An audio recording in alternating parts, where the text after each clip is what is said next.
Saat ini, Amerika dan Tiongkok punya masalah dalam negeri yang rumit, dan keduanya punya masalah luar negeri yang meruncing juga rumit. Kita tahu banyak yang tidak peduli dengan berita luar negeri, termasuk pemerintahnya. Lemah sekali strategi luar negerinya saat ini, dan tidak ada tindakan antisipatif atas apapun. Tapi New Mind tetap fokus di semua sendi bernegara, termasuk kebijakan luar negeri.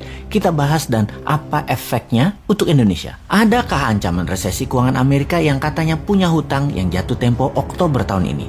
Lalu, apakah ancaman salah satu perusahaan terkaya Tiongkok yaitu Evergrande yang hutangnya mencapai 7.000 triliun yang terancam gagal bayar? Akankah bisa picu krisis keuangan di Tiongkok seperti subprime mortgage di tahun 2009 di Amerika? Apa dampak hal tersebut? 1. Melemahnya ekonomi Amerika dan Tiongkok kah? 2. Menurunkan kebutuhan komoditas impor seperti baja, nikel, besi, batubara, dan lain sebagainya? 3. Agenda investasi kedua negara tersebut untuk Indonesia bisa tertunda atau dibatalkan. 4. Menurunnya harga komoditas akan menekan harga ekspor Indonesia. 5. Sentimen negatif terhadap pasar modal. Mungkinkah? Jadi bagaimana kita melihat hal itu semua? Kita urai jawabannya satu persatu. Evergrande tidak akan sistemik, tidak akan seperti subprime, pasti akan dibantu pemerintah Tiongkok, tapi juga dijadikan sebagai collateral damage at the same times. Tesis common prosperity atau sosialisme garis keras akan berlanjut dengan beberapa penyesuaian atas beberapa tesis yang tidak nyambung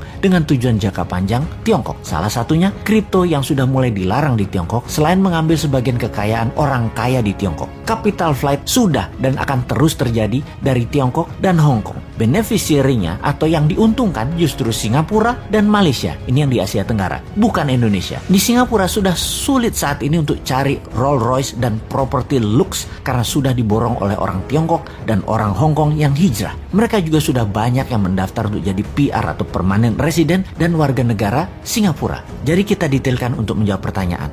Nomor 1, Tiongkok akan mengalami koreksi ekonominya karena konsumsi domestik Tiongkok akan melemah. Sementara Amerika tidak akan melemah karena konsumsi domestik di Amerika masih robust. Bahkan Bank Sentral sudah mengisyaratkan akan melakukan tapering atau pengurangan QE karena ada kecenderungan untuk inflasi. Sebentar, sahabat perlu dijelaskan apa itu robust dan apa itu tapering. Kayaknya nggak usah ya, pasti sudah paham. Kalau buzzer pasti nggak paham. Buzzer mah diemin aja. Nomor 2, komoditas baru akan turun setelah 6 bulan karena lag effect di Tiongkok. Nah, pasti nanya lagi nih, lag effect itu apa? Sahabat, memang jarang masyarakat umum memahami istilah keuangan karena bernegaranya dibuat oleh para pejabatnya hanya fokus di politik. Kasian rakyat ini jadi bego urusan ekonomi, taunya paling pol dagang doang karena perilaku bernegara pejabatnya.